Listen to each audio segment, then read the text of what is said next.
What are some maybe tricks that you have with food, like that are, foods that taste good, that are good for you, that are maybe not super high in calories? All right. So my thing, I like so this is what it is to get so it's about time too with me. All right. So I eat a very basic, clean diet. Maybe it's boring to some people. I enjoy it because I know clean food, how it makes me feel good. Garbage makes me feel like garbage. And I do use condiments. I don't go bananas with them, but let's be real. Like the sweet chili razor, it's tons of sugar, but I like it. So I'll eat like a grilled pork chop, boiled white rice, and I'll have some of that sauce with a vegetable inside. Clean and healthy, but I have some of that sauce, all right? So for me, like foods that make me taste good, like Ezekiel toast, all right? Some people, you can't eat sandwiches. Mm-hmm. Yeah, you can. You could have Ezekiel toast, or whatever.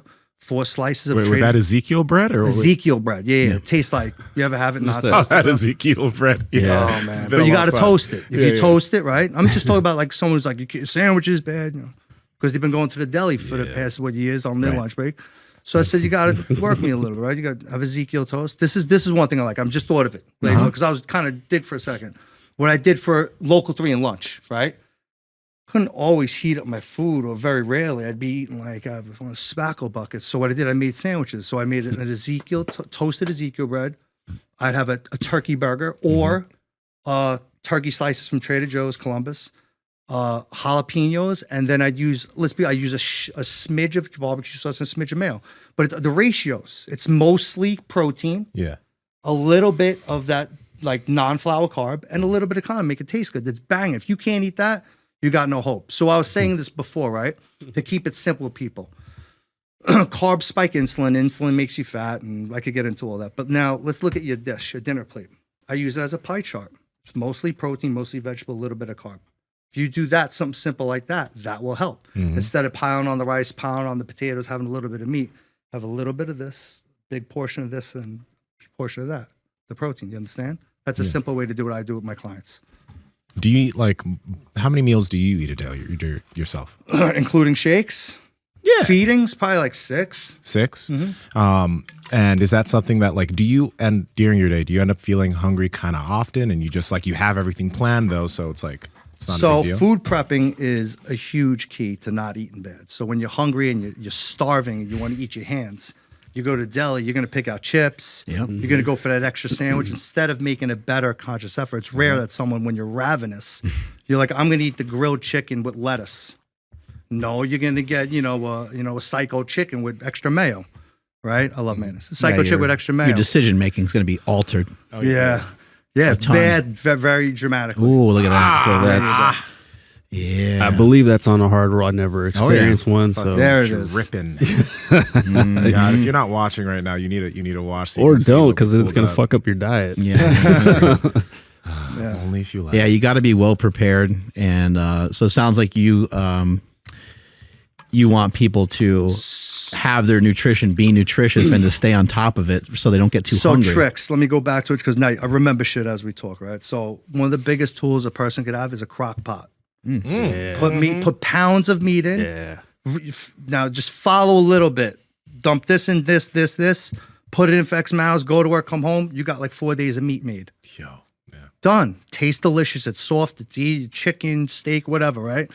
That, and then what I'll do, right? Just say dinner, right? Pork chops. I'll go to the store. I'll buy pork chops for 3 days. Now I'll grill them all one time. Now I have food for the next day. People don't think of that. I've been doing that my whole life, but it's something as simple as that. People don't know to do. It sounds like you choose maybe like a little bit leaner sources of protein. I always do. Yeah. I always do. Yeah, I try not to. Being a little bit older and, make a little bit healthier choices. I used to eat pounds of chopped meat a day, and it's not good for your arteries over time in conjunction with anabolic steroids, et cetera. So now I am definitely a little more cardiac conscious health-wise on my food choices, on my saturated fats, definitely. I think it's smart for people to because I think fats and carbohydrates, I think they both have a way of kind of being a little sneaky and getting into your diet maybe a little bit more than you might think. You like them. And they add up quick, a little bit of cheese here and there.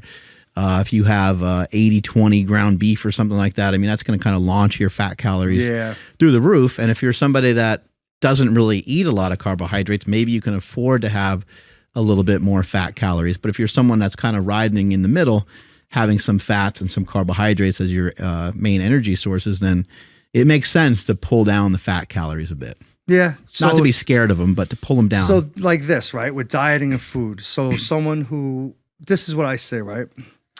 You got to find what works for you, right? So, and everything works and everything doesn't work, I believe. I've tried everything. Carb cycling, no carb keto, and it all works. And then your body, it stops working, right? So you have to understand how the human body works. Stops being as effective. As effective. Yeah. Why do you think that is? Because your body's built to get accustomed to everything, adaptation. So now think about muscle tissue, right? It's not efficient.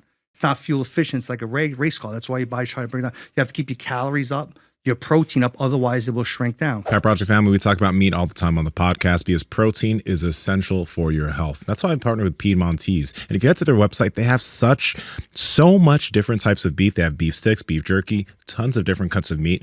You should go check them out. Andrew, how can they learn more? You guys got to head over to Piedmontese.com. That's Piedmontese.com. And at checkout, enter promo code POWER to save 25% off your entire order. And if your order is over $150 or more, you get free 2-day shipping. Links to them down in the description as well as the podcast show notes. Well, and we know this from the metabolism, which is kind of a mythical thing almost, but it moves a lot. Like your target, your amount of calories per day. If you bring down the amount of calories that you eat over a long period of time, your calories will kind of dwindle down. Your NEAT, your non-exercise movement and all that stuff will change. So that's forever kind of, it's a moving target. And so it's important to make small changes in your diet. So off diet, how I'm going to touch on how your body becomes accustomed to things. I'm going to talk about blood pressure. So me growing up when I was getting big, when I was 185, I went to 210. My blood pressure was through the ceiling. Right, ceiling, bro. Like it was dangerous. Then I went to 220, and I think about 230, 230 plus. When I went back down to 205, it normalized. You understand? It gets accustomed to its function. So whichever way you act, your body's trying to always fight back to baseline.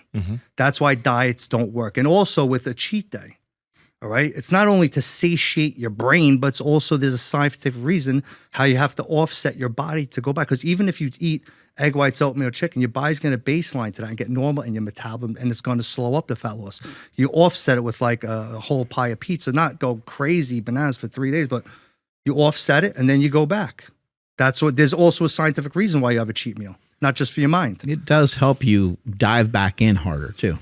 Yes, 100%. And then recently someone just said about, you read all this shit like Dwayne Johnson, they show his diet, and then he goes crazy on like French toast and all this other stuff. They don't think that you should restrict so much where you got to have a reward day. Depends what your goals are.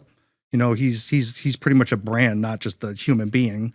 So maybe he does have to do that to have the look that he obtains for the masses, and then has to have that cheat meal. Yeah, and he's been doing that for decades, and I think a lot of people would like to look like him. So it seems like whatever the fuck he's doing, working great. Definitely works. Yeah, absolutely. Yeah, sure. Hey guys, if you like this clip, go ahead and comment down below and let us know what you liked about it. All right, share this with a friend. Make sure to subscribe to the channel, and also we are on Reddit and Discord. All that's down below. All our sponsors and everyone that supports us down below there too, so you can get whatever you like from us. All right, peace.